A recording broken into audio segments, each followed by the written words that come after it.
Way for a second-round pick. Jalen Ramsey's gone. Like, that AFC Championship game appearance and Miles Jack picking up that fumble that was ruled not a fumble on the field, probably swayed the game. Feels like it was 100 years ago, Brandon. Wiles, I don't know how we follow up. That was such a great take, Nick. That was amazing. You laid that out beautifully.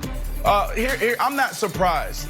There's more to this, and obviously more information will come out.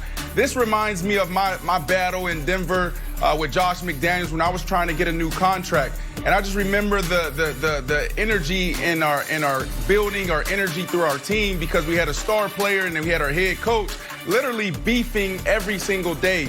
And something was telling last week when he had that $100 bill on the back of his pads, and he made a statement saying he wants $100 million. No coach, no owner wants to see that, because in their heads it's all about football, take the business, and we'll put that to the side. So there's going to be more to come out, and I won't be surprised if there's some bad stories coming. Nick, do you think there's any sort of sense outside of Twitter that the Jaguars are just on the Trevor Lawrence hunt? No, the Jaguars should be, and it seemed like they're trying to be the worst team in football. Sorry for Jenna's guys, Gardner Minshew. The only thing Jenna will disagree with Brandon on, when Brandon was beefing with Josh McDaniels, Brandon was a great player. Leonard Fournette's not a great player. Yeah, it hasn't worked out for him in the NFL. Sorry, he's not a great player. I mean, he's not worth the $4 million. Not the way he's played. Danny Ainge doesn't play for that team. On to Carmelo Anthony now. His series and his season now over. But a good run for Melo in Portland this year. Wilds, what did your guy Melo prove as a member of the Blazers? Look, he proves he's a starter in the NBA. Now, he hurt my feelings a little bit because he said he found a home in Portland. So I want Melo to be happy, number one. But he also has a home in New York. So if he wants to come back to New York, he can call his old buddy Leon Rose and say, Leon, I'm ready to come to my other home. Because he needs to because that's where he belongs. If he wants to come to New York, loves him. It's the Nets. If he wants to come to New York, it's the Nets and play the exact same role he just did with the Blazers. He doesn't want to go to New York. Be on a really good team. He wants to stay in Portland. Yeah, but he's staying in Portland. This is wild. All right, moving on to the Nuggets, guys. Nuggets forcing a Game 7. Jamal Murray went off again last night. Another 50-point performance from Jamal Murray. Nuggets win 119-107. They live to see another day. Brandon, go ahead. How impressive was Jamal in this series? This is an easy one. The star is born, and it shows that the NBA is in great shape. They have a lot of super talented young players. Game 4, 50 points. Game 5, 42. Game 6, another 50-point game. A star is born, Nick. Listen, and your point about what great hands the NBA is in. This is the deepest the talent pool has been in the league, you could argue, ever. Wilds, we don't have time for it right now, but going into the postseason, you could make a credible case that there were 20 guys better than Jamal Murray. And now he has scored 142 points in 3 games. Like, it is unbelievable how deep the league is right now. And my Nuggets, Western Conference finalist Nuggets, staying alive. Down 3-1, got a Game 7, so the bracket is still perfect thus far. They got to win one more, Wilds. So the other part of this is the Donovan Mitchell part of it. You know, there's only been 4 guys who have scored 50 points in a series. It's Jordan, Iverson, Donovan, and Jamal Murray, and it's happening in the same series. So this Game 7, I feel like we need to hype it from the rafters. Like this, we're going to see a historic performance. Game 7, tune in. I know it's not on Fox Sports 1. I'm giving promos to the wrong channel, but still, it's going to be a great game, everybody. All right, moving on to our big story this morning. For that, we welcome back in Chris Broussard. We're talking the hard foul by Marcus Morris on Luka Doncic last night. Why is this a headline? Morris coming over the top, fouling Luka hard. Morris ejected for hitting Luka in the head neck area. Luka talked about the play after the game. Take a listen to this. I'm gonna say it's 2 games in a row we did something like that. And I really didn't. I hope so. The first game it wasn't on purpose, but looking back at the foul this game, you know what I think. So I don't want to deal with that kind of players.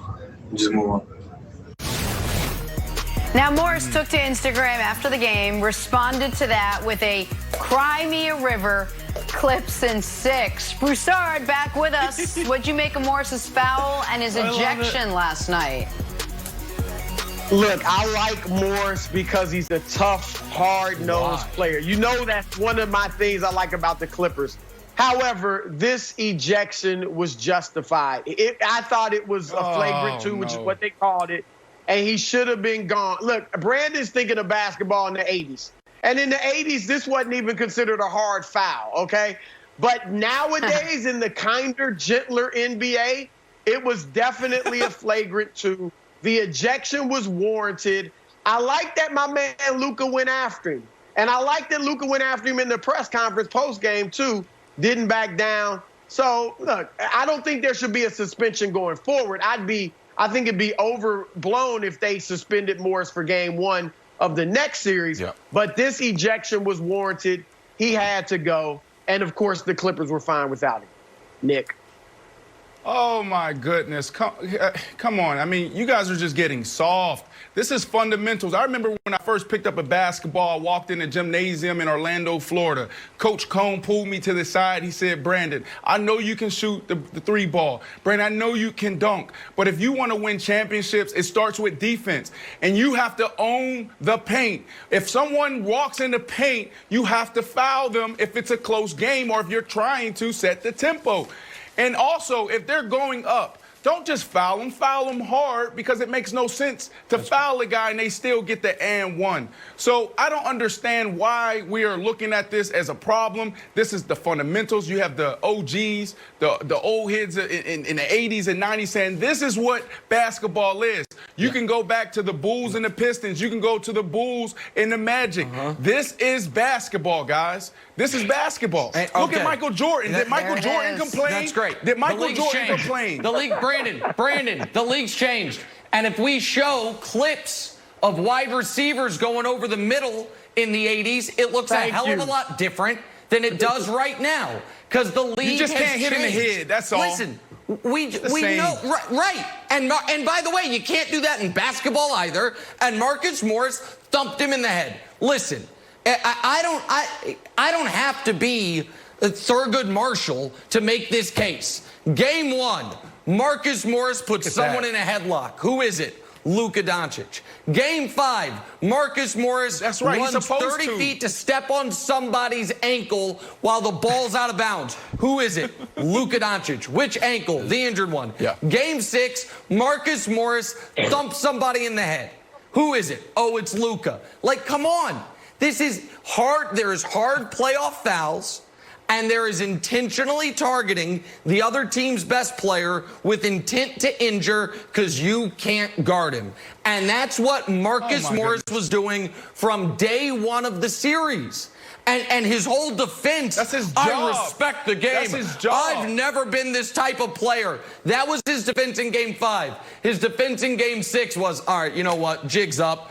Cry me a river, clips in 6, bleep on. So at least he's no longer trying to, patronizing me, Wilds, by acting like it's anything other than what it is. But I'll tell you where the Clippers are going to be upset.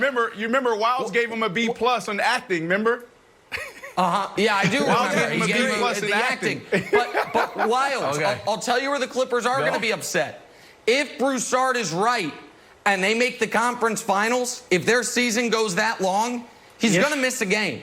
There is no way he can go the entirety of the next 2 rounds and not get 2 more flagrant.